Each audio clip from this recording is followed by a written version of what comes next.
ठीक है। आज हम क्या पढ़ेंगे?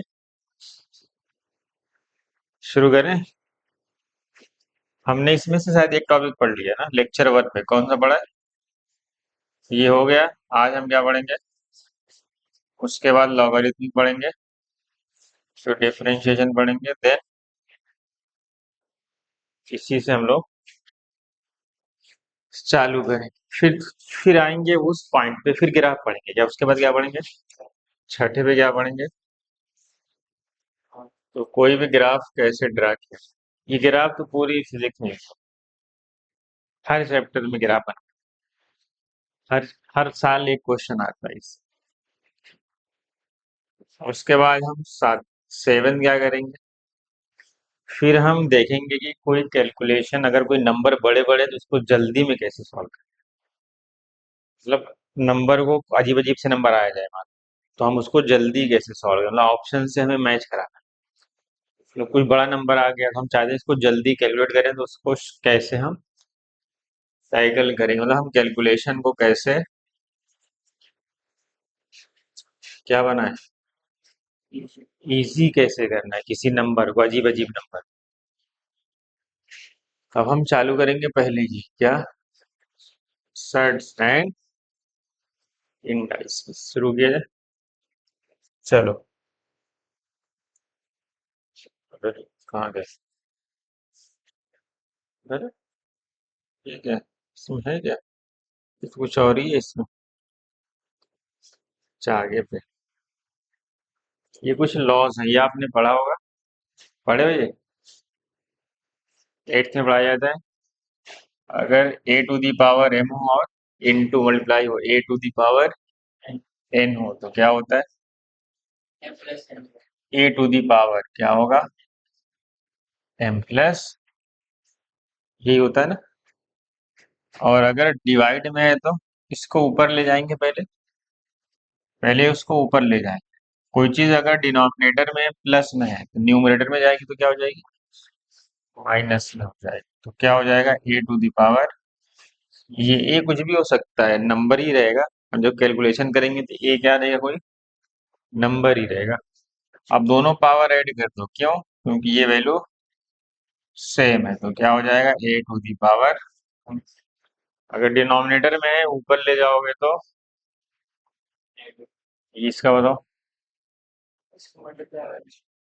अगर ये पहले से पावर है, ये क्या है? जैसे two to the power three हो और टू की पावर फिर टू हो, ऐसे पावर बढ़ती जाए। तो सारी पावर क्या होती है आपस में? अगर पावर के ऊपर भी पावर हो तो ये आपस में क्या हो जाती है? मल्टीप्लाई हो जाएंगे। तो ए टू दी पावर हो जाएगा एम इंटू एन, या एम एन लिख लो सीधा। ठीक है, ये रूल है ना कुछ। अगर ए टू दी पावर माइनस है, हमें इसको प्लस में करना होगा तो डिनोमिनेटर में लाना पड़ेगा। कितना हो जाएगा ये? न्यू डिनोमिनेटर में लाओगे तो माइनस क्या हो जाएगा? प्लस हो जाएगा। और अगर डिनोमिनेटर में तो न्यूमरेटर में ले जाओगे तो क्या हो जाएगा? माइनस। ये थोड़ा बहुत यूज होगा आगे चल के थर्मोडायनेमिक्स में। लिख लो, लिखना हो तो। ये थोड़ा सा यूज होगा कहीं ना कहीं, कैलकुलेशन जब आएगी न्यूमेरिकल। ठीक है, अब पावर कुछ भी हो सकती है, उससे कोई मसला नहीं।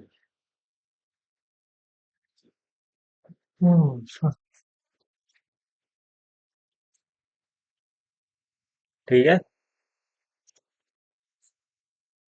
ये तुम्हारे एट्थ में था ना?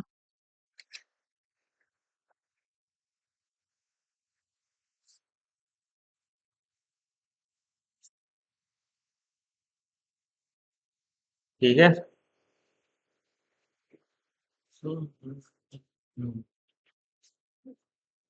कुछ भी हो सकता है।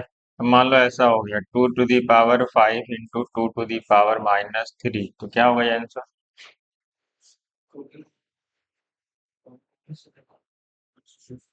फाइव माइनस थ्री लोगे ना, क्योंकि ये माइनस में है ना। तो कितना आ गया? टू की पावर, टू की पावर टू कितना होता है? फोर होता है, यही ना।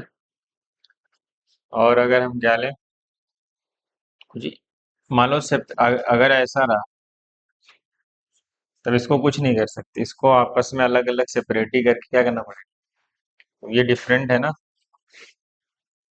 तो 2 की पावर 3 को सेपरेट सॉल्व करना पड़ेगा। तो 2 की पावर 3 कितना होता है, और 3 का स्क्वायर। तो ये सेपरेट ही, क्योंकि ये वैल्यू डिफरेंट हो गई ना बेस। सेम वैल्यू होगी तो पावर क्या होगी, ऐड होगी, समझ गए। हम्म। चलो आगे बढ़े, थोड़ा सा आगे क्या है। अच्छा, एडिशन ऑफ, अगर उसको ऐड करना हो तो वैसे ये सब दिखेगा नहीं, तो थोड़ा सा ले लिया गया बस है। ऐड कब हो सकता है, जब दोनों के रूट क्या सिमिलर होंगे ना। ये अलग रूट है और ये डिफरेंट रूट है, तो मतलब इसकी वैल्यू अलग अलग ही निकाल के हम ऐड करेंगे। तो √2 की वैल्यू कितनी होती है अभी बताया गया था, और √3 की, इसको सेपरेटली ही ऐड करना पड़ेगा। यहाँ पे देखो, यहाँ पे √2 है, यहाँ पे भी √2 है, रूट सेम है। जब रूट सेम होगा तो ऐसा करो कि रूट कॉमन भी ले सकते हो ना, दोनों में कॉमन क्या है, √2 कॉमन ले लो। यहाँ पे क्या है, कुछ नहीं है, तो क्या है यहाँ 1 है ना, तो क्या यहाँ 1 बचा और यहाँ 3, 1 + 3 4√2। क्या डायरेक्ट भी कर सकते हो, √2 सेम है, तो यहाँ 3 है और यहाँ 1 है, 3 + 1 4, और साथ में क्या लगा दो, यहाँ 5 है और यहाँ 1, दोनों का रूट सेम है, तो 5 और 1 6, और साथ में ऐसे आप कर सकते ना, समझ गए। मान लो ऐसा रहा, √3 -27, तब क्या आएगा। पहले तुम सोचो इसमें तो कुछ बाहर आ सकता है क्या, अरे 27 है ना, किसका परफेक्ट क्यूब है ये, इसका एलसीएम निकालना जानते हो ना, 3 का है, उसको हम 27 का एलसीएम कितना होता है, ये सबसे 3 से डिवाइड हो सकता है, सबसे छोटा 3 × 3 × 3 ही तो आएगा, क्या आएगा, एक 3 कहाँ जाएगा, बाहर आ जाए, तो यहाँ क्या बचा, 2√3 माइनस एक 3 बाहर आ गया, तो क्या बचा, अब बेस सेम हो गया, रूट सेम हो गया, रूट ना, यहाँ 2 है और यहाँ -3 है, तो 2 - 3 कितना होता है, माइनस बचा और साथ -1 दिखाते नहीं, साथ में क्या बचा, √3 बचा ना सिर्फ, क्योंकि ये माइनस वाली वैल्यू बड़ी है इससे ना, ये -3 और ये +2, तो -3 + 2 तो -1 होता है, और साथ में √3, और -1 दिखाया नहीं जाता। हम्म, तो ऐसे ही हम, ये क्या है बताओ, इसको कैसे लिख सकते हैं, इसको चाहे तो एक साथ भी रूट में, ये भी तरीका है लिखने, मतलब ये रूट मल्टीप्लिकेशन का रूल है कि अगर a × b लिखा हुआ है, तो इसको आप सेपरेटली ऐसे भी लिख सकते हो, √a × या इसको ऐसे लिख सकते हो, एक ही बात, दोनों सेम। तो ये सेपरेट था, हमने क्या किया, दोनों को एक साथ लिख लिया, तो कितना हो गया, √6, समझ गए। ये तीनों को चाहे तो एक रूट में लिख सकते हो, कितना लिख सकते हो, 2 ×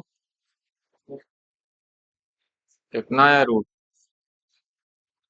समझ गए। अलग अलग रूट में भी कर सकते हो, या अलग अलग है तो उनको एक ही रूट में कर सकते हो। ये भी लिख सकते हो, क्या आएगा, सेपरेटली थे तो उनको 1, यही प्रॉपर्टी है, कितना आएगा, 10, ऐसे भी आप बहुत जगह करना पड़ेगा, समझ गए। तो बेसिक थोड़ा थोड़ा बताया जा रहा है, ताकि आगे ये सब क्या होने वाला है, यूज होने वाला है, समझ गए। हम्म। ये एडिशन था, और ये सब इरेशनल नंबर है, हाँ क्या है, ये सभी रेशनल नंबर है ना। ये क्योंकि ये क्या है, इरेशनल की डेफिनेशन क्या पढ़े हो? पढ़े हो ना, रेशनल और इरेशनल नंबर। और इरेशनल नंबर क्या होते हैं? नॉन रिपीटिंग होते हैं और नॉन टर्मिनेटिंग। समझ गए? अगर तुमसे कहा जाए कि 1/3 है, तो ये रेशनल नंबर है, ये रेशनल। अगर तुम 1 को 3 से डिवाइड करोगे तो क्या आएगा बताओ? पहले डेसिमल लगाओगे, फिर जीरो लाते हो, फिर 3 3 जा 9 करते हो, फिर 1 आएगा, फिर जीरो लाओ, फिर 3 बार जाएगा, फिर 9 आएगा, फिर 1 आएगा, फिर जीरो लाओगे, फिर 3 3। ये तो रिपीट हो रहा है ना, इसको बोलते हैं रिपीटिंग। क्या रिपीट हो रहा है ना? किसी नंबर के बाद कोई तो नहीं कि एक ही नंबर रिपीट हो सकता है, दो दो रिपीट हो रहा है। जैसे पहले 2 आया, फिर 4 आया, फिर 2 आया, फिर ऐसा भी हो सकता है, पहले 2 1 5, फिर 2 1 5, फिर 2 1 5। इसको बोलते हैं रिपीटिंग। या एक भी हो सकता है, दो भी हो सकता है, तीन भी हो सकता है, या इसको हम रिपीटिंग बोलते हैं। तो रेशनल नंबर की डेफिनेशन है वो रिपीट। इरेशनल क्या होते हैं? Non repeating. मतलब सेम कोई नंबर, एक का पेयर या दो चार का पेयर रिपीट ना हो रहा हो। और नॉन टर्मिनेटिंग, नॉन टर्मिनेटिंग मतलब कभी डिवाइड, वो चलता ही जाए वो। हाँ, तो ये रेशनल नंबर है, ना कि इरेशनल। नंबर तो बहुत सारे पढ़ते हो ना, प्राइम नंबर, होल नंबर, ये सब मैथ में पाया जाएगा। ये सब मैथ वालों के काम का है, बाकी किसी के काम का नहीं। इसको लिख लिए? समझ गए कैसे करना है? अच्छा, बस इतना ही है। अरे इतना कम कैसे, और भी रहा होगा ना पावर वाला काम।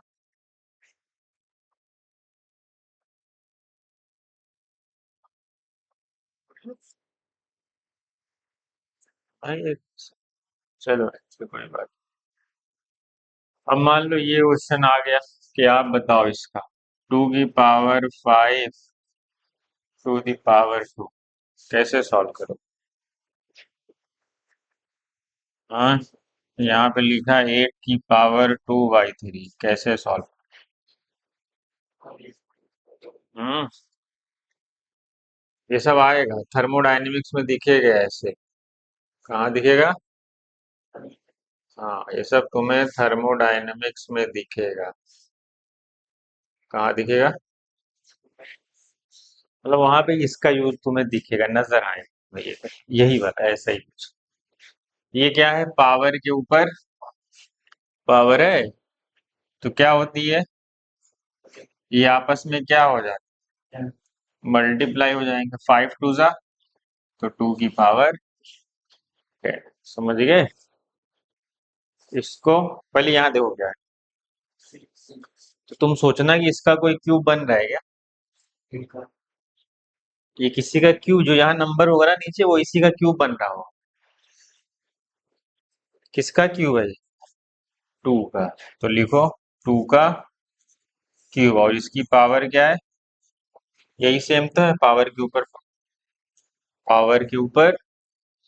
पावर, तो क्या हो जाएगा ये आपस में?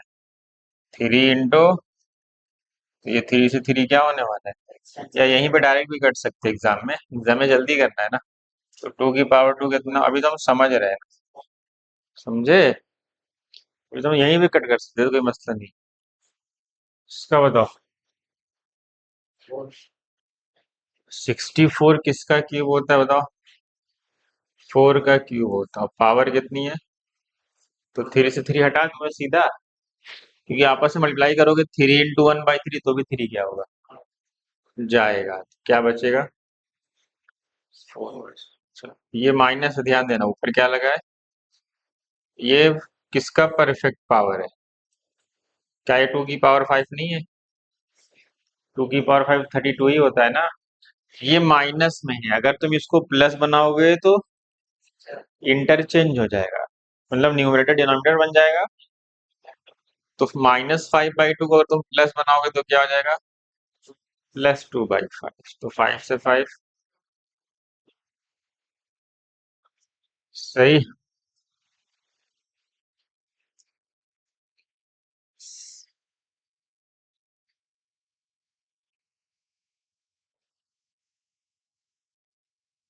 हम्म,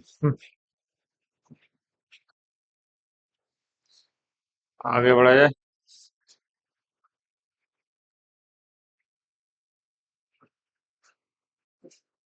सही है कि नहीं देख लो।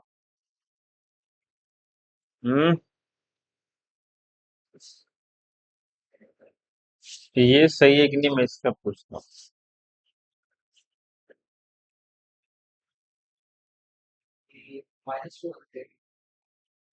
हम्म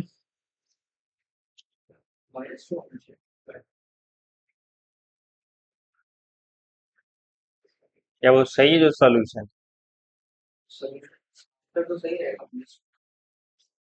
अच्छा इसको क्या लिख सकते हो? 2 की पावर 5 यहाँ क्या है?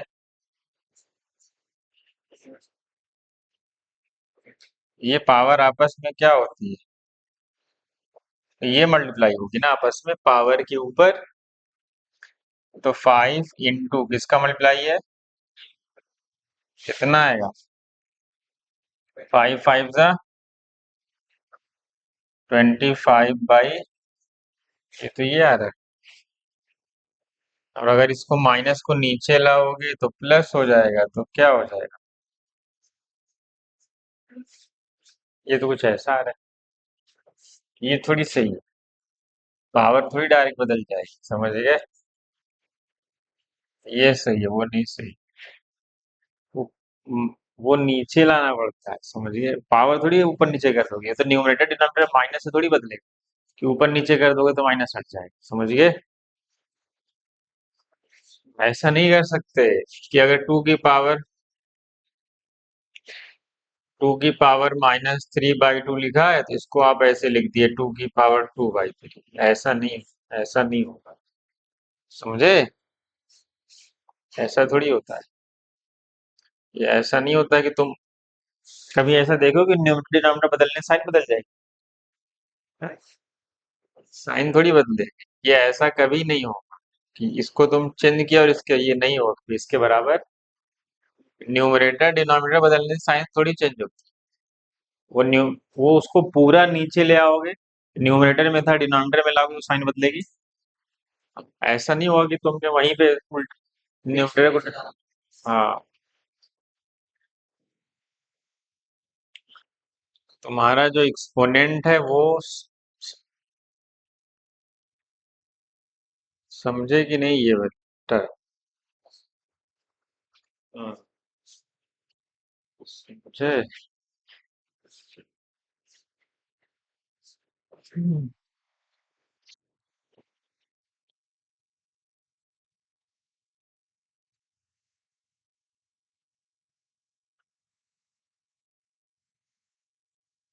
मुझे भी ऐसा भी देखने को मिलेगा।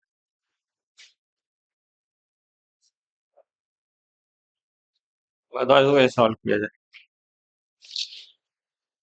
इसको। एकदम बेसिक पढ़ रहे हैं, एकदम बेसिक बेसिक पढ़ रहे हैं। चलो बताओ क्या है। पहले इसको सॉल्व करना पड़ेगा। हाँ, या इसको 2 कर दो। क्या कर दो?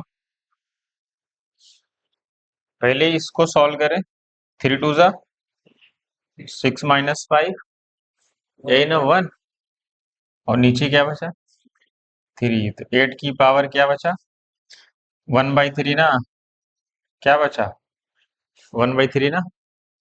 और ये किसका क्यूब है? मतलब ये है 2 का क्यूब। तो 2 का क्यूब पावर 3 क्या होने वाला है? फाइनली क्या आ गया? पहले आप इसको सॉल्व करेंगे ऊपर, क्योंकि यहाँ माइनस प्लस है ना। फिर उसके बाद वैल्यू निकाल। जब तुम्हें 10th में पढ़ाया था, 8th में पढ़ाया था, 8 9th में 7th में, सब थोड़ा थोड़ा जरूरत है इसलिए थोड़ा थोड़ा बताया जा रहा है, समझे? में कहीं ना कहीं थोड़ा बहुत ये। हाँ,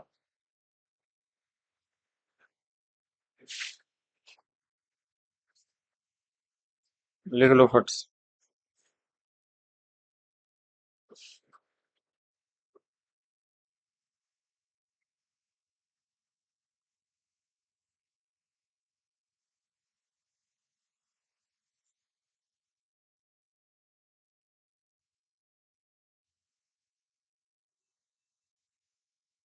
चलो भाई, लिख लिए।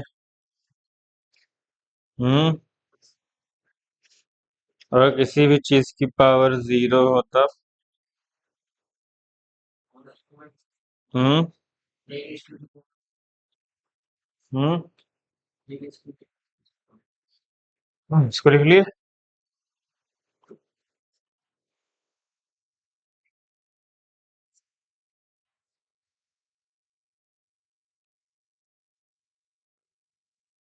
लिख लिया। ये सब नीट के वो क्वेश्चन लिए गए हैं जो थोड़ा हल्का फुल्का उसमें डाउटफुल। बोनस नहीं था, दो। बोनस नहीं था, दो एक दो दो आंसर सही थे। केमिस्ट्री में दो क्वेश्चन। अगर मैं को ए टू दी पावर जीरो हो तो क्या होगा भाई? वन होगा। किसी भी चीज की पावर जीरो क्या होती है? वन। अगर ऐसा लिखा हो टू इंटू थ्री की पावर फाइव, ये भी सेट्स की प्रॉपर्टी है। इसको हम सेपरेटली भी लिख सकते हैं। कैसे? टू की पावर फाइव इंटू, ऐसे भी लिख सकते हैं। मतलब अगर, मतलब ये कौन सी प्रॉपर्टी है कि अगर ए बी की पावर एम, तो हम इसको ऐसे भी लिख सकते हैं। ए की पावर एम इंटू, ऐसा भी लिख सकते ऐसा भी लिख सकते हैं। एग्जाम में इससे भी जरूरत नहीं पड़ेगी, हम डायरेक्ट इसको मल्टीप्लाई करेंगे और पावर कर देंगे, तो सीधा सीधा है। हाँ। तो किसी भी चीज की पावर जीरो आ गई मतलब वो क्या है? वन के बराबर। ठीक। हम्म, ऐसा भी आप लिख सकते। चलो, थोड़ा थोड़ा जरूरत पड़ जाएगा, उतना इश्यू नहीं है।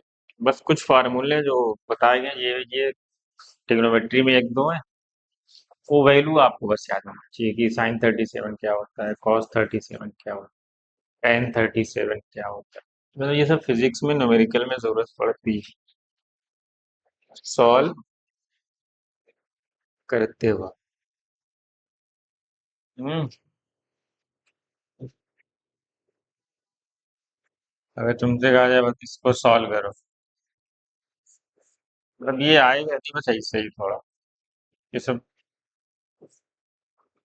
मान लो ऐसा क्वेश्चन।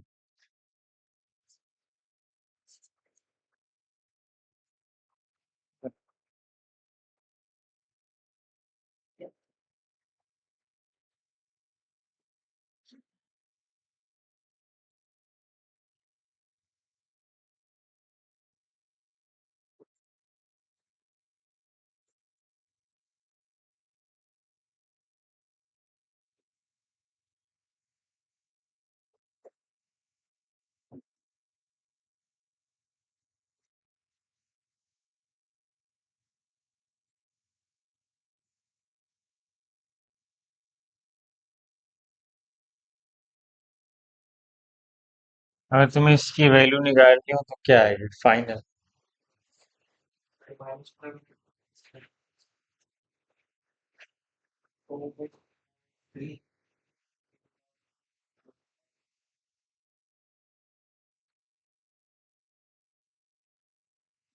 तुम देखो पहले टू की पावर ये है और टू की पावर ये, क्या दोनों की पावर सेम है? प्लस प्लस है।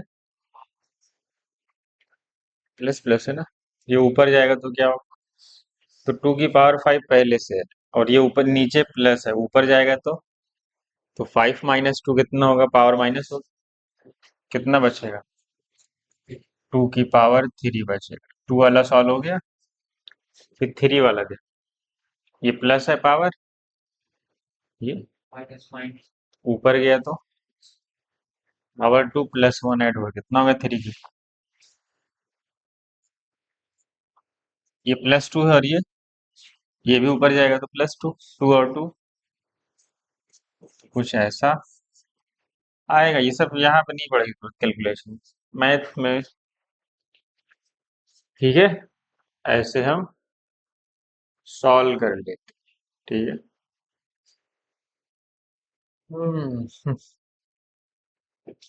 तो ये बेसिक प्रॉपर्टी थी कुछ किसकी भाई,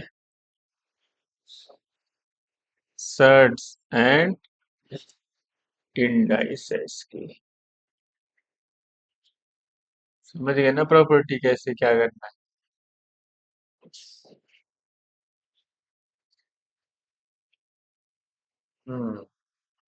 कभी कभी कैलकुलेशन में नंबर अजीब सी आ जाती है। क्या आ जाती है।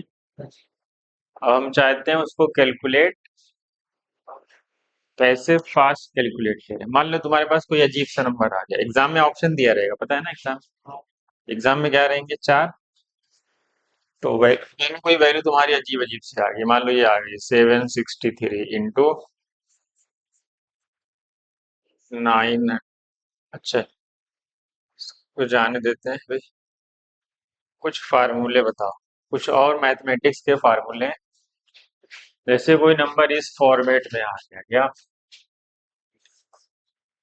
चलो कुछ और फार्मूले हैं जो मैथ में पढ़े होगे आप। बताओ, ए स्क्वायर माइनस बी स्क्वायर का फार्मूला बताओ। ये सभी जरूरत पड़ेगी कहीं ना कहीं कुछ वैल्यू में। क्या इसकी वैल्यू बताओ,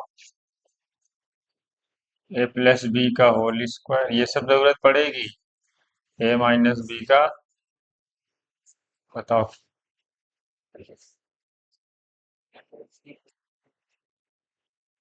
ए स्क्वायर माइनस बी स्क्वायर का फार्मूला क्या होता है बताओ। ए प्लस बी इंटू, ये बहुत यूज होगा कौन, और ए प्लस बी का होल स्क्वायर क्या होता है।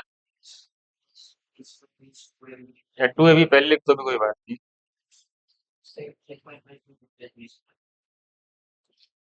इसका क्या होता है, A square plus B square minus,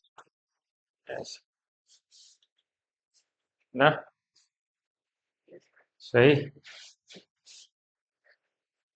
बाकी तो मैथ में और बहुत सारे फार्मूले हैं, मतलब ये ज्यादा दिखेंगे तीनों। वैसे ए प्लस बी का होल क्यूब का भी फार्मूला होता है, ए माइनस बी का होल क्यूब का फार्मूला होता है, ए क्यूब प्लस बी क्यूब का होता है, ए क्यूब माइनस बी क्यूब का भी होता है। हाँ, वो सब वो मैथमेटिक्स में ही पढ़ते हैं उसको वही। मतलब ये वाला जो फार्मूले है फिजिक्स में भी यूज होते हैं कहाँ।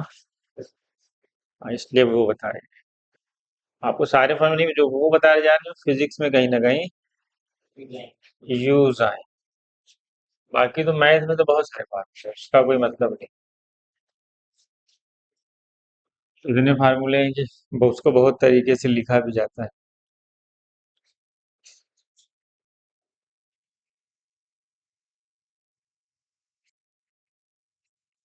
ठीक है। हम्म हाँ, शर्ट्स एंड इंडाइसेस पढ़ लिए, और क्या पढ़े, ट्रिग्नो, ये फार्मूले पढ़ लिए ना। अब आते हैं हम, मान लो हमें कैलकुलेशन पास करनी है, क्या करनी है। हम हमारे पास एक ऐसी वैल्यू आ गई जो दिख रही है कि एकदम अजीब अजीब, मान लो आ गई कभी एग्जाम में आ जाती है ना। तो हम उसको जल्दी कैसे अप्रोच करें, उसको क्या करें कि वो जल्दी सॉल्व हो जाए। मतलब अजीब अजीब सी वैल्यू आ जाए, मान लो 761 आ जाए, इंटू 98 आ जाए, इंटू 70 आ जाए, मान लो ऐसा कोई नंबर है। अपॉन, अपॉन में तुम्हारे पास है मान लो 75 है, इंटू 31 ऐसा। अब तुम्हें इसको बहुत जल्दी सॉल्व, तुम्हें क्या लग रहा है तुम इसको ऐसे सॉल्व करोगे, पहले इसको इससे मल्टीप्लाई करेंगे फिर इसकी तो शाम हो जाएगी। हाँ? हाँ।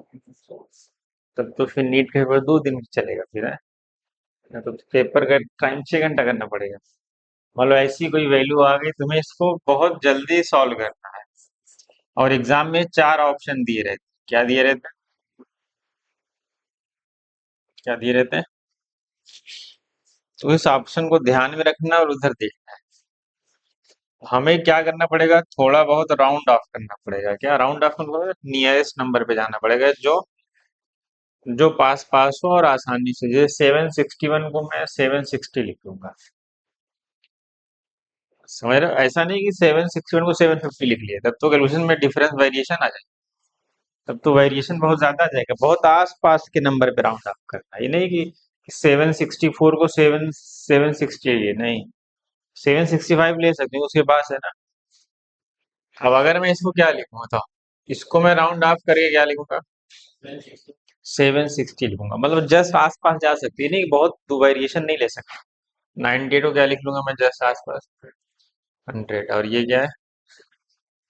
बहुत आस पास ले सकते हो, ध्यान देना।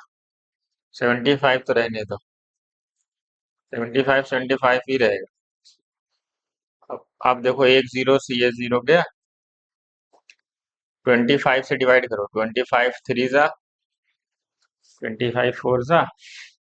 अब इसको मल्टीप्लाई कर दो 4 से। 40, 7 फोर जा, ये 760 हो गया। हुआ कि नहीं? और 7 फोर जा 28, और नीचे थ्री थ्री जा, छोटा हो गया एकदम। क्या हो गया? डिवाइड करो किसी एक को, इसको करो, या इसको करो, इसको। 9 थ्री जा 27, फिर 9 वन जा 9। अब तो कर लोगे आसानी से। 28 भी 3.1 ही आएगा। अब ऑप्शन तुम्हारा दिख कितना है? अब तो फट से कर लोगे इसको। डेसिमल क्या करेगा? ये जीरो क्या करेगा डेसिमल को? हटा देगा। इसको चाहे तो फट से ऐसे भी कर सकते हो, 1 6 जा 1 7 जा, 3 6 जा 18। आ गया? कितना आया?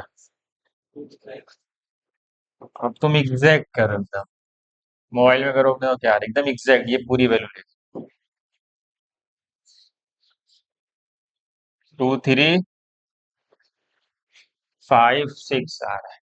इससे थोड़ा सा ज्यादा आएगा, पूछो नहीं, थोड़ा सा ज्यादा नहीं, आस ही पास आए। देखो कितना आ रहा है एग्जैक्ट एकदम। ये वाली वैल्यू लो और इससे डिवाइड करो, देखो उसी के आसपास आ रहा है।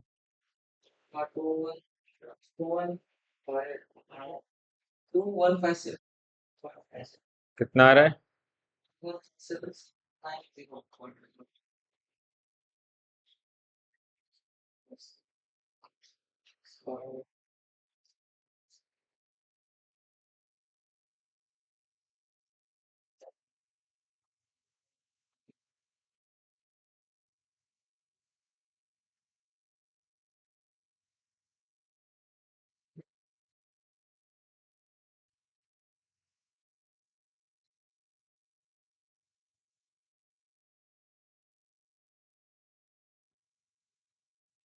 कितना आया? देखो एक चीज और भी है। कितना आ रहा है? किससे? आ रहा है ना उसी के आसपास। एग्जाम में ऑप्शन दिया होगा क्या? अगर एग्जाम में ऑप्शन बहुत आस पास है क्या, तो एग्जैक्ट सॉल्व करना पड़ता है। क्या? क्योंकि वो थोड़े से वेरिएशन में वो वाला ऑप्शन, जब ऑप्शन दूर दूर होते हैं ना, ऑप्शन क्या हो, मतलब डिफरेंस ज्यादा होता है, तो ऐसे हम राउंड ऑफ कर लेते हैं। समझ गए? मान लो कोई ऑप्शन ऐसा हो, एक ऑप्शन दिया हो 2200, एक ऑप्शन दिया हो 2175, फिर एक दिया हो 2120, तब तो मसला खड़ा हो जाएगा फिर। हाँ? मान लो एक ऑप्शन दिया हो, तो ये तो बहुत आस पास ऑप्शन है। ये तो जब एकदम आस पास ऑप्शन हो जाता है, तो फिर हम हाँ, तो हम एग्जैक्ट फिर सॉल्व करेंगे, हम राउंड ऑफ पे नहीं जाएंगे, वहाँ गलत होने का चांस हो सकता है। नीट में एक बार क्वेश्चन आया था, ऐसा कुछ था कि उसका एक ऑप्शन ऐसा था 21.3।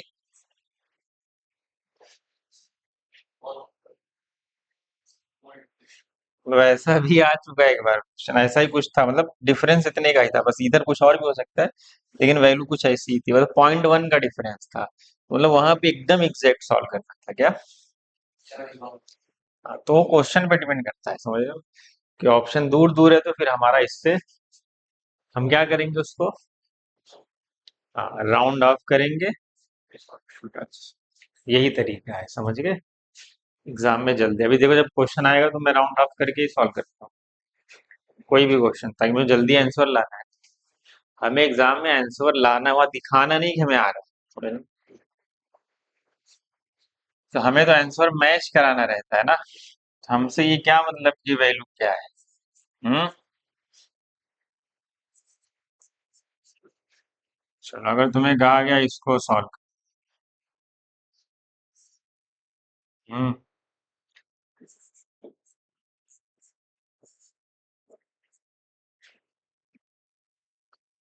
तुम्हें देख लेना कोई नंबर किसी से डिवाइड वाइड तो नहीं हो रहा, तो और आसानी, इसको सॉल्व करके बताओ तो जल्दी से। तो तुम्हें विद,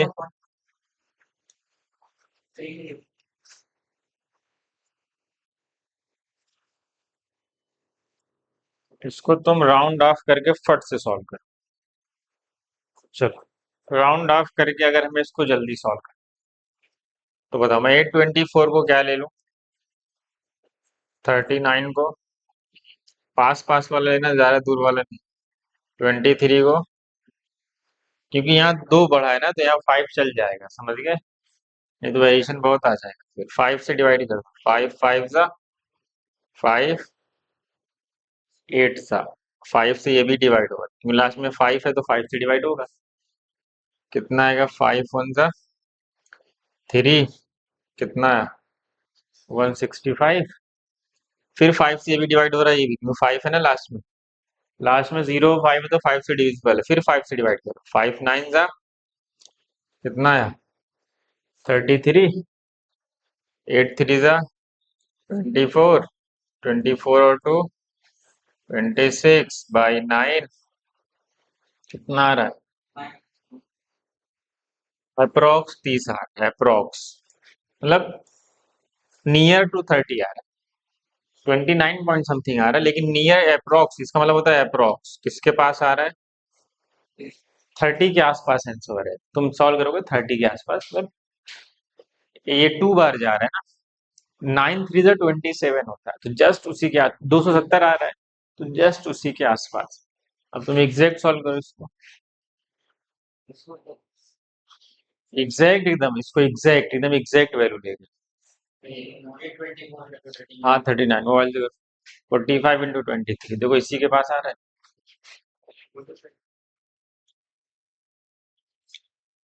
एकदम एग्जैक्ट सॉल्व। हम्म। एकदम एग्जैक्ट वैल्यू निकाल, तो मैं इसलिए सब छोटा छोटा बता रहा हूँ ताकि तुम एग्जाम में जल्दी कर पाओ चीजों को, समझ गए। देखो इसी के आसपास आंसर आ रहा है,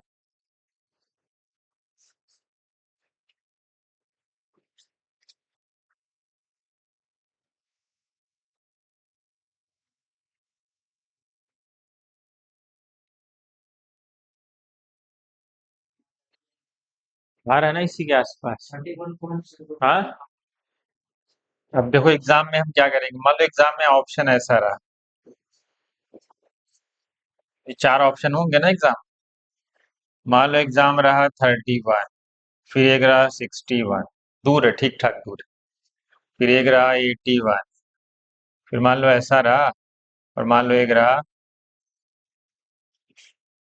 तो मतलब ठीक ठाक थोड़ी बहुत डिस्टेंस है ना सब में, ज्यादा ही, तो देखो अप्रोक्स में भी उसी तो हम आंसर कौन सा मार्क करेंगे, यही ना मार्क करेंगे, क्योंकि भी तुम सॉल्व करोगे तुम्हारी वैल्यू ऐसी आ जाएगी 1.9, तो 1.9 ऑप्शन में नहीं होगा, क्या होगा, तो तुम्हें कौन सा मैच करना है, जो उसके जस्ट, समझ गए। तो ये सब चीजें आपको ध्यान रखना तो समझ गए ना कैसे आसानी से करना एग्जाम। हम्म। हाँ,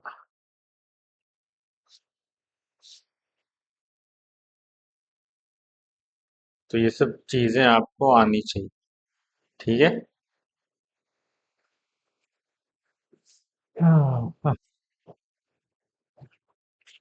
लिख लो। तो हमें एग्जाम में अप्रोक्स में निकाल लेना है उसका आंसर, क्योंकि हमें आंसर मैच कराना है ऑप्शन से। ऑप्शन बहुत आस पास अगर है क्या, बहुत नियर बाई है, तो हमें फिर एग्जैक्ट निकालना पड़ेगा, फिर वहां कोई चांस नहीं, क्योंकि वहां राउंड ऑफ में जाओगे तो गलत हो सकता है ना? हमारा आंसर जरूरी नहीं कि एग्जैक्ट है, उसी के एकदम आस पास आता है, कभी कभी एग्जैक्ट भी आ जाता है ना? तो इसलिए हमें वो चीजें ध्यान, कि हमें कैलकुलेशन कैसे फास्ट कर। ठीक है।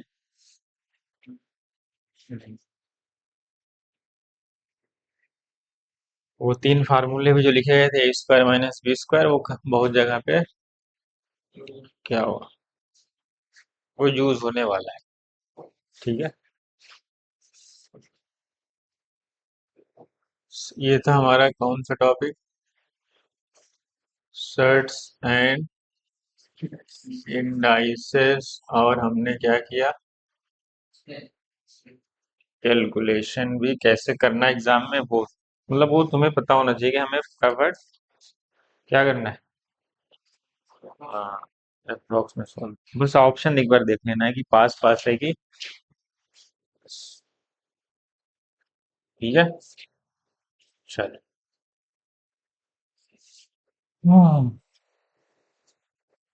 कुछ और भी कैलकुलेशन, मान लो जैसे कहा गया रूट 2 की वैल्यू और रूट 3 की वैल्यू, रूट 4 तो पता है परफेक्ट स्क्वायर है, उसको तो हमें निकालने की जरूरत, रूट 4 तो पता है ना क्या आने वाला है। हाँ, और रूट फाइव की जरूरत पड़ेगी, इसलिए ये बहुत जगह तुम्हें दिखेगा।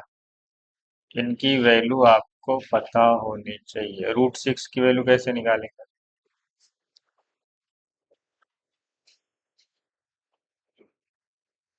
हम्म। मान लो रूट 10 आ गया तो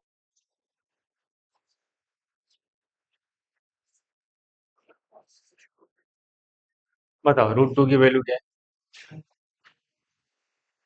1.414। ठीक है। रूट 3 की बताओ। 1.73। ठीक है। रूट 4 तो सबको पता है, ये परफेक्ट स्क्वायर है इसका, रूट 5। कितना होगा? 2.5 नहीं होगा भाई, 2.5 का तो स्क्वायर होता है 6.25। कितना आएगा? 2.23 के आसपास। 2.23 देखो ये आ रहा है, यही ना, 2.23 लेके हम आगे बढ़ जाएंगे। अगर तुम एग्जाम में 2.2 भी लेके चले गए तो भी तुम्हें बस उसके आसपास ले लेना, अप्रोक्स मतलब एडजस्ट कर लेना है वैल्यू को, समझ गए? जैसे तुमको पता है कि अगर मेरे पास रूट में 6 है, क्या है, लेकिन मुझे पता है कि अगर ये 6.25 होता, मान लो, पता है किसका प्रोडक्ट स्क्वायर है? 25 का स्क्वायर क्या होता है ये बताओ? 25 का स्क्वायर क्या होता है? 625। लेकिन अगर मैं यहाँ डेसिमल लगा, अगर मैं यहाँ पे क्या लगा, 2.5 इंटू 2 के बाद डेसिमल आएगा, क्योंकि दो नंबर को गुणाई करना, तो स्क्वायर तो डेसिमल कहाँ लगेगा?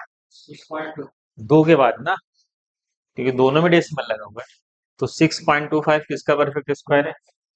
2.5 का। इसका मतलब है कि मेरी वैल्यू अगर 6.25 है तो 2.5 आती है, और 5 है तो कितनी आती है? तो अगर 6 होगी तो इन्हीं के बीच में कहीं आएगी, मतलब कितनी आ सकती है? सोचो तुम कितनी हो सकती है, 2.4 के आसपास कुछ, 2.378 कुछ भी आएगी। 2.4 ले लेंगे, √6। मतलब समझ गए?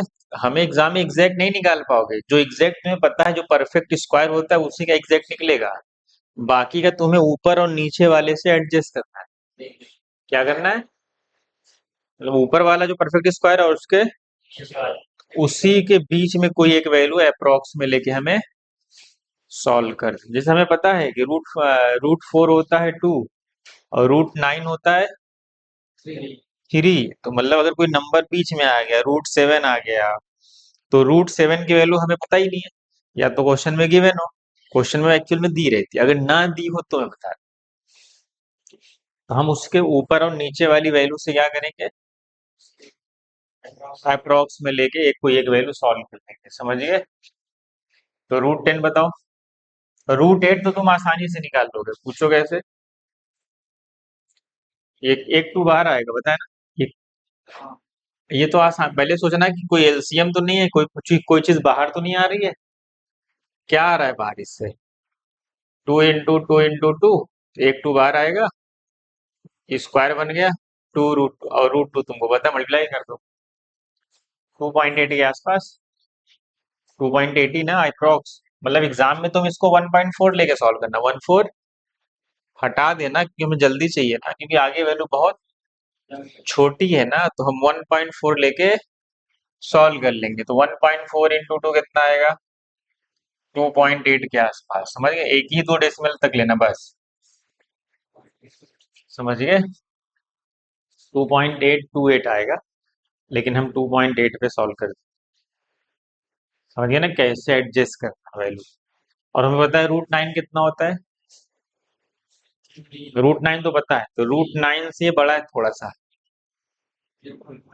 3.1 समथिंग आएगा, क्योंकि 9 के जस्ट बगल में 3.14, मतलब 15 ले सकते। हाँ, तो √9 कितना होता है हमको पता है। अब हमें ऐसे ही एडजस्ट करना पड़ता है वैल्यू को। समझ गए? तो √10 कितना है? 3.15 के आस, उसी से जस्ट थोड़ा सा ज्यादा लेके हम एग्जाम में अप्रोच करते हैं। समझ गए? कोई भी क्वेश्चन सॉल्व करते हो।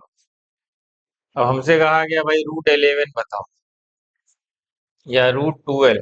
√12 निकाल सकते हो आसानी से, कैसे? ये इसमें से कुछ बाहर आएगा। क्या बाहर आएगा बताओ? 2 × 2 × 3 लिख सकते हो 12 को। 2 × 2 = 4, एलसीएम निकालना जानते हो ना। तो 2 आ गया बाहर, 2 √3, और √3 की वैल्यू वहां लिखिए कितनी है? 2 × 1.732, मल्टीप्लाई कर दो। 2 × 2 = 4, 2 × 3 = 6, 2 × 7 = 14, कितना है? 3.46। तो एग्जाम में तुम अप्रोक्स में 3.5 भी लेके चल सकते। क्या लेके चल सकते हो? उसी के जस्ट पास है ना। तुम्हें पता है ना, अगर ये वैल्यू 5 या 5 से बड़ी हो तो इधर 1 ऐड करते हैं ना, मैथ में पढ़े हो ना। तो 3.5 से भी लेके चल सकते। अब आते हैं इस पे √11 तो इससे तो छोटा होगा, लेकिन इससे तो बड़ा होगा। तो हम 3.3 ले, 3.3 लेके एग्जाम आगे बढ़ जाओगे। समझिए ना, ऊपर और नीचे वाले से तो, हाँ 3.3 है, तो ऊपर और नीचे वाले से आप लेके इसको आगे सॉल्व करो। मैं इसलिए सब छोटी छोटी चीजें बता रहा हूँ ताकि तुम्हें एग्जाम में, तुम्हें बैठ के सोचो मत कि अब क्या लें। समझ गए? तो आप उसको ऊपर वाली वैल्यू और नीचे वाली वैल्यू से मैच करा। समझे? तो ऐसे ही हम बेसिक बेसिक, कभी कभी एग्जाम में दिया रहता है रूट में कोई चीज आ रही है तो नीचे डेटा दिया रहता है कि √2 ये लेना है, √3 ये लेना है। मैं इसलिए बता रहा हूँ, कहीं कहीं ना दिया हो तो हम ऐसे फटाफट निकाल सकते। समझे? अगर पूरा सॉल्व करोगे तो यहाँ पे 2 पॉइंट ये आ रहा है ना। ठीक है, अब इसको राउंड ऑफ कर दो, 2.83 ले लो या 2.80 ले लो ना। एग्जाम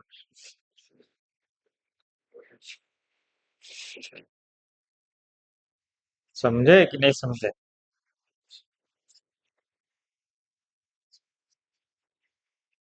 आगे बढ़ा जाए। समझ गए ना कैसे निकालना है वैल्यू? अब तुमसे कहा जाए √40 आ गया क्या, तो बताओ क्या होगी वैल्यू? उसको लिख लिए। समझ गए ना कैसे करना एग्जाम?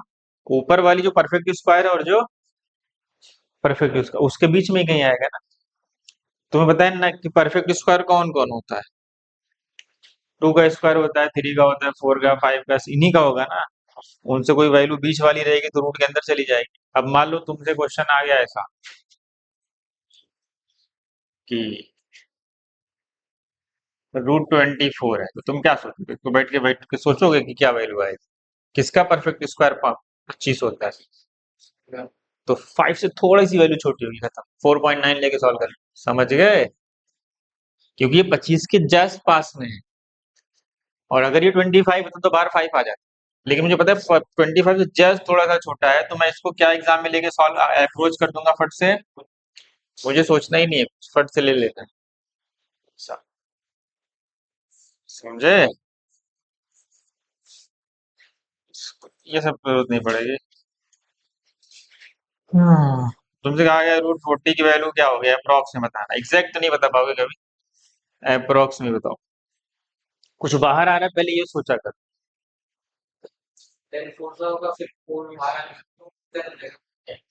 2 बाहर आ सकता है ना। 40 का अगर तुम एलसीएम निकालोगे तो पहले 2 से डिवाइड करो, कितना आएगा 20, फिर 20 को फिर 2 से डिवाइड करोगे 10 आएगा, क्योंकि 10 तो फिर 2 से डिवाइड करोगे, फिर 2, फिर 5 वन जा 5, ऐसे ना एलसीएम निकालते हो। अब देखो परफेक्ट स्क्वायर कौन बन गया, 2 बाहर आ गया, साथ में कौन है, √10 की वैल्यू पढ़े थे 3.3, याद है? हाँ, ये कितना आया, √10 कितना था, 3.15, तो कितना आया 6 या 3 ले लो, 0 हटा भी सकते हो मसला के लिए। तुम्हें पता है, लेकिन अगर ये देखो ये किस परफेक्ट स्क्वायर के बीच में, पहले ये सोचो। 5 का यहाँ 25 होता तो 5 आता, 36 होता तो 6 आता, ये 36 से बड़ा है, तो इसका मतलब वैल्यू 6 से थोड़ी सी और थोड़ा ज्यादा बड़ा है। जस्ट पास में नहीं है कि 37 होता तो 6.1 लेके सॉल्व करते थे, लेकिन ये थोड़ा सा ज्यादा है, तो हम थोड़ी सी वैल्यू 6 से बढ़ा के लेंगे। समझ गए? या ऐसे सॉल्व करके ले। समझे? मैं सोचने का तरीका बता एग्जाम में कैसे फट से करना है एग्जाम में, वहां बैठ के, क्योंकि टाइम की वैल्यू होती है वहां पे टाइम की ही वैल्यू है, वहां सोचने का टाइम नहीं है। समझ गए ना कैसे करना है? तो ऐसे ही हम अप्रोच करते हैं किसी भी क्वेश्चन को, अप्रोच करने का यही तरीका है। तुमको पता है कि अगर रूट के अंदर गया हो, बताओ ये किसका किसी का परफेक्ट स्क्वायर होता है, ये बताओ किसका परफेक्ट स्क्वायर है। ये किसका है?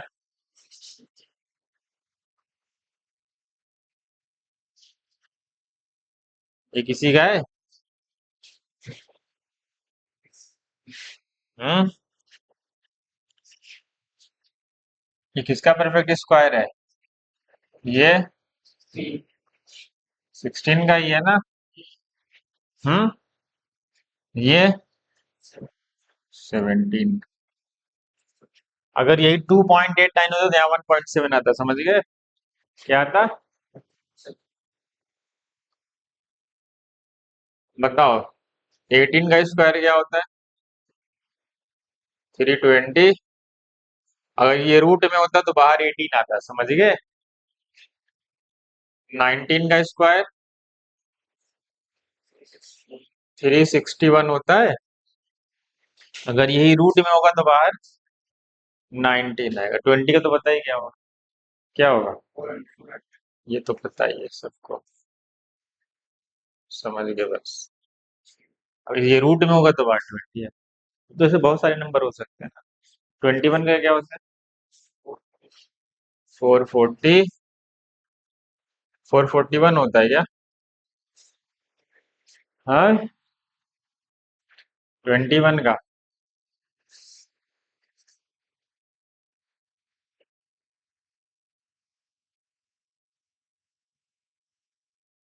22 का कितना होता है? 484। 23 का 569।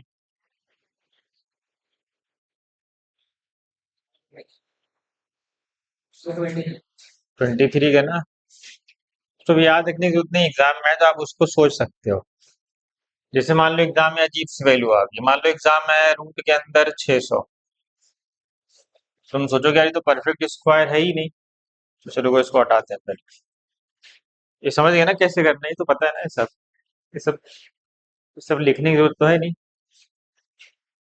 मान लो क्वेश्चन आया कि रूट के अंदर ऐसी वैल्यू आ गई कि तुम्हें बाहर निकालनी है ना, कुछ भी आ सकता है रूट के अंदर, हमें नहीं पता ना, कुछ भी आ सकता है। मान लो रूट के अंदर 615 आ गया, बस फाइनल आंसर तुम्हारा यही है। एग्जाम में तो ऑप्शन दिया होगा ना, तो पहले तुम सोचो कि ये किसके परफेक्ट स्क्वायर के, किसी का परफेक्ट स्क्वायर नहीं है ये। सोचो कि 20 का स्क्वायर क्या होता है? 400 से ज्यादा है, और 25 का उससे थोड़ा सा कम है। तो मतलब वैल्यू तो 20 से बहुत बड़ी है और 25 से थोड़ी सी छोटी है, तो ऑप्शन में देख लेना। मतलब ये वैल्यू क्या आने वाली है, जो ये वैल्यू सॉल्व होके आएगी, ये आएगी 24 पॉइंट समथिंग आएगी। क्योंकि 24 का स्क्वायर क्या होता है? 24 का स्क्वायर बताओ, 576 या 586? हाँ, सोचो 24 का स्क्वायर होता है 576, ये तो उससे बड़ी है ना। मतलब मेरा आंसर क्या आने वाला है? 24 पॉइंट समथिंग कुछ आएगा आंसर में, हमें मैच कर जाएगा बस खत्म। हमें तो आंसर मैच कराना है ना, हमें सॉल्व थोड़ी करना है। हमें तो हमें तो आंसर मैच कराना है, तो हमें बस देख लेना है कि वो किस बीच में आ रहा है, फिर ऑप्शन में हम देख लेंगे उस बीच में कौन सा ऑप्शन मोस्ट सुटेबल। तो 24 और 25 के बीच में वो लाई है, तो आंसर में एक ऑप्शन होगा, उसको हम क्या करेंगे? एक कर देंगे। समझ गए? ऐसे हमें उसको अप्रोच करना पड़ेगा किसी भी क्वेश्चन को जल्दी करने के लिए, नहीं तो फिर बहुत टाइम एग्जैक्ट नहीं निकाल पाओगे। एग्जैक्ट के चक्कर में मत, एग्जैक्ट के चक्कर में कभी नहीं पढ़ोगे। मान लो ये आ गया तब।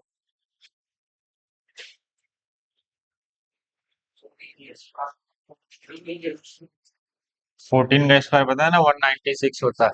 कितना होता है? मतलब 14 पॉइंट समथिंग आएगा। 15 का स्क्वायर 225 होता है, और 14 का स्क्वायर 196, उसी के बीच में है।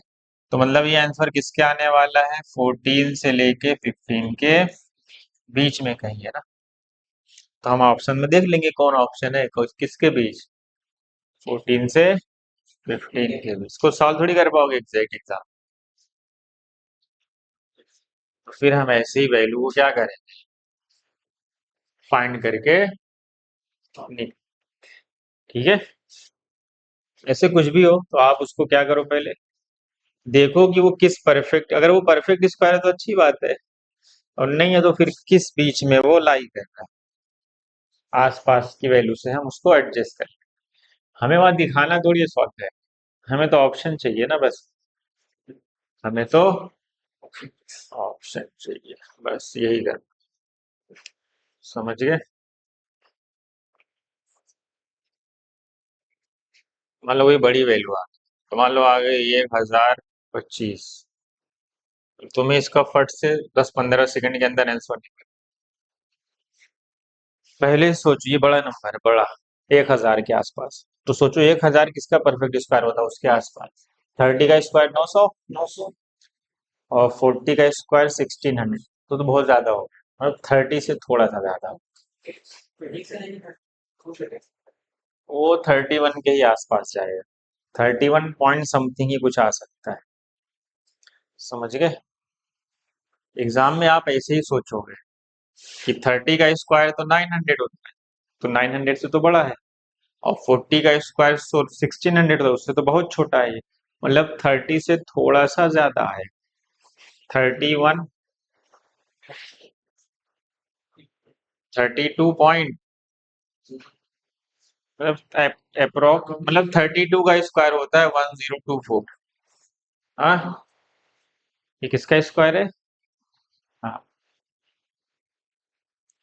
ये परफेक्ट स्क्वायर होता है किसका? तो बस देख लेना ऑप्शन, मतलब अप्रोक्स में 32 भी दिया रहेगा तो भी सही है क्या, क्योंकि इसमें और उसमें कोई बहुत सारा डिफरेंस थोड़ी है। तो समझ गए, ऐसे कुछ भी एट रैंडम वैल्यू हो सकती है, तो आपको उसको क्या कर लेना है, बस अप्रोक्स में लेके सॉल्व, चाहे कितनी भी बड़ी वैल्यू, मान लो मैंने 1000 में ले लिया और 8000, मान लो ये वैल्यू आ तब,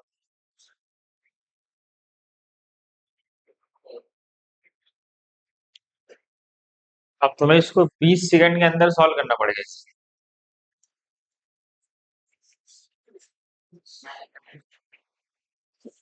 100 का स्क्वायर कितना होता है? 10,000, तो छोटा है ना, तो 100 से तो वैल्यू छोटी आने वाली। 80 का स्क्वायर कितना होता है? हाँ, 90 का स्क्वायर तुम्हें बताया कितना हो, 9 का स्क्वायर 81 और दो जीरो लगाओगे ना, मतलब 90 से तो बड़ा है। ये तो क्लियर हो गया, 90 और 100 के बीच में आएगा, मतलब ये, और ये किसके पास है? 81 100 के ज्यादा पास है, मतलब 85 से वैल्यू छोटी आएगी।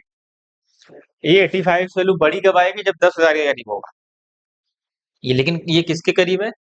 81,000 के करीब है ना, तो इसका मतलब है कि मेरा आंसर 80 से क्या होने वाला है, नहीं 90, 93 4 के रेंज में कुछ रहेगा, बस ऑप्शन मैच। समझ गए, मतलब ये 93 4 की रेंज में कुछ होगा। समझ गए ना कैसे एग्जाम में सोचना है। हाँ, मैंने कहा ना उसी के रेंज में होगा कुछ, 93.4 आर। समझे कैसे करना एग्जाम? मैं एग्जैक्ट नहीं निकाल पाऊंगा, एग्जैक्ट चक्कर में पढ़ना भी होगा, इतना टाइम नहीं हुआ तुम्हारे पास, वो बोर्ड के एग्जाम थोड़ी एक टाइम है बहुत। समझ गए ना कैसे कैलकुलेट करना है। तो जब अजीब ऊपर न्यूमरेटर डिनोमिनेटर में आ जाए तो राउंड ऑफ कब कब कर लेना है, कब राउंड ऑफ नहीं करना है, जब वैल्यू बहुत आंसर पास पास है तब राउंड ऑफ नहीं करना, तब एग्जैक्ट निकाल। समझ गए, तो ऐसे ही हम क्या करेंगे, कैलकुलेशन को फटाफट सॉल्व कर लेते हैं। समझ गए, इसका बता सकते हो क्या आएगा?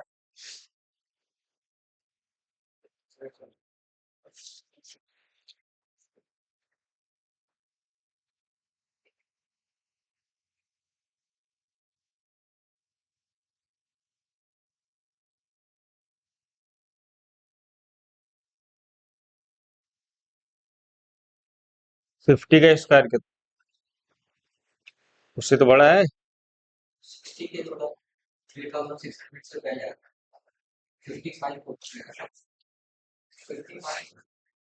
ये किसके पास है 50 का स्क्वायर, ये आता है, मतलब उससे तो बड़ा होगा और 60 से छोटा है। सब लिखने की जरूरत नहीं है एग्जाम में, तो मैं बता रहा हूँ समझाने की। इसके बीच में है कहीं ना, तो 50 और 6 किसके पास ज्यादा है, मतलब मुझे लग रहा है इसकी वैल्यू 56 के आसपास आएगी, नहीं 56 ही के आसपास आएगी, क्योंकि ये वैल्यू इसके पास ज्यादा दिख रही है देन इसके पास ज्यादा दिख, जिसके पास जाती हुई दिखेगी ज्यादा करें, वही वही अप्रोक्स, हमें तो अप्रोक्स है ना, तो एग्जाम में तो ऑप्शन हमें दिखाई दे देगा, एग्जाम में तो हमें ऑप्शन, समझ गए, ऐसे ही हम निकालते हैं एग्जाम में जल्दी, क्योंकि एग्जैक्ट निकालने का टाइम, तुम एग्जैक्ट निकालने जाओगे तो तुम्हें पता है क्या करना पड़ेगा, पहले उसका क्या करना पड़ेगा, 5 से डिवाइड करो, कितना आया, आएगा 5 से डिवाइड करोगे, फिर 5 से डिवाइड करो, जब तक 5 लास्ट में 05 है तो 5 से होता रहेगा, 5 से डिवाइड करो, फिर आ गया, फिर 5 से डिवाइड करो, फिर 5 से डिवाइड, जो दो दो का पेयर बनेगा वो बाहर आ जाएगा, जो दो दो का पेयर बना वो तो बाहर आ गया, एक 5 यहाँ से बाहर आया, एक 5 यहाँ से बाहर, तो 5 × 5 बाहर आ गया और ब्रैकेट में क्या बचा, हो गया 25, √5 थोड़ी देर पहले निकाले, 2 पॉइंट। अब अब तुम्हें एग्जाम में क्या करना पड़ेगा इसको, मतलब एग्जैक्ट निकालना है, बोर्ड का तरीका बता रहा हूँ ना हमें। मतलब अगर हमें एक्चुअल में निकालना होगा तब तो फिर हमें ऐसे ही जाना पड़ेगा, क्योंकि हमें एक्चुअल निकालना ही नहीं है का, हमें तो ऑप्शन से मैच कराना, कि वहां तो ऑप्शन। अभी देखो 5 3 था।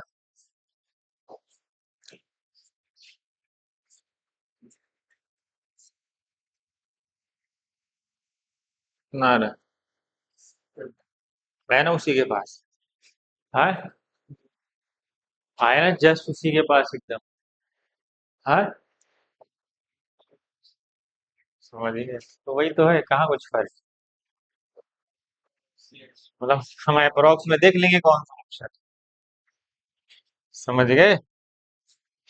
तो ऐसे ही हम निकाल लेते हैं, कैलकुलेशन हम ऐसे ही करेंगे एग्जाम में जल्दी।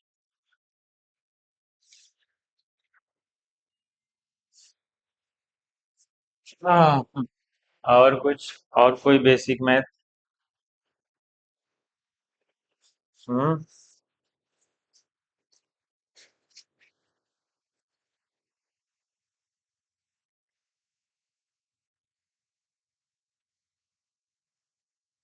मान लो इसका बताना हो तो।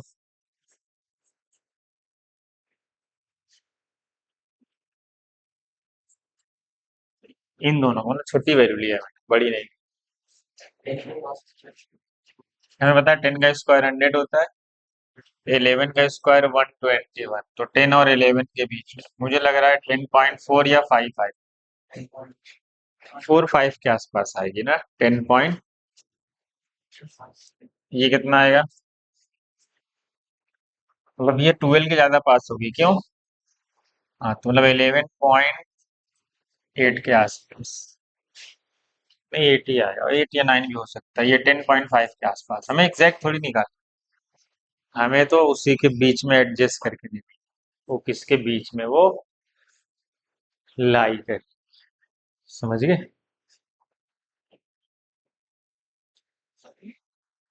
समझे कि नहीं। हाँ, तो हम समझ गए ना हमें कैलकुलेशन कैसे करनी है। अब हम मैथ की तरफ बढ़े, अभी तो हम वही चीज पढ़े जो हम पहले पढ़े, 10 तक जो पढ़े वही सब है ना, ये सब कुछ नया थोड़ी है, इसमें सब 10th वाला ही पढ़े तक, जो भी पढ़े हैं सब 10th का टॉपिक, या 8 का 9th का, मतलब वही 10th तक का ही सिलेबस। हम जो एक्चुअल में जो हमारा जो 10th तक, जो 10th में नहीं पढ़ाया जाता वो ये तुम्हारे बोर्ड, ये एक्चुअल में पढ़ना। और हाँ, लॉग इसको ही पढ़ेंगे थोड़ा सा, बस इसकी थोड़ी प्रॉपर्टी थे, कुछ है नहीं।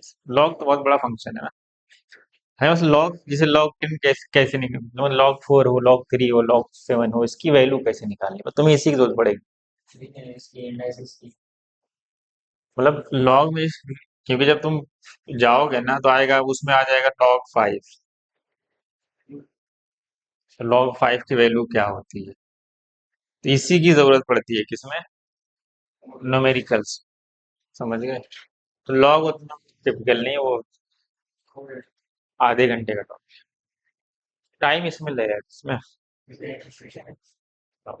इसमें भी बेसिक ही पढ़ेंगे, क्योंकि है तो ये बहुत बड़ा टॉपिक, इसमें तो वो, ये मैथ वालों को तो बहुत ज्यादा पढ़ना पड़ता है, बहुत इंपॉर्टेंट टॉपिक है। ये तो हम सिर्फ बेसिक पढ़ेंगे इसका, इसको पढ़ने में तो एक एक 1.5 1.5 महीना जाता है, एक एक महीना जाता है इसको पढ़ने में मैथ का, इसमें बहुत सारी चीज है ना। हाँ, समझिए। तो ये था हमारा आज का टॉपिक, क्या था भाई, क्या पढ़ा हमने, और हम कैलकुलेशन कैसे फास्ट करें। ठीक है, समझे कि नहीं।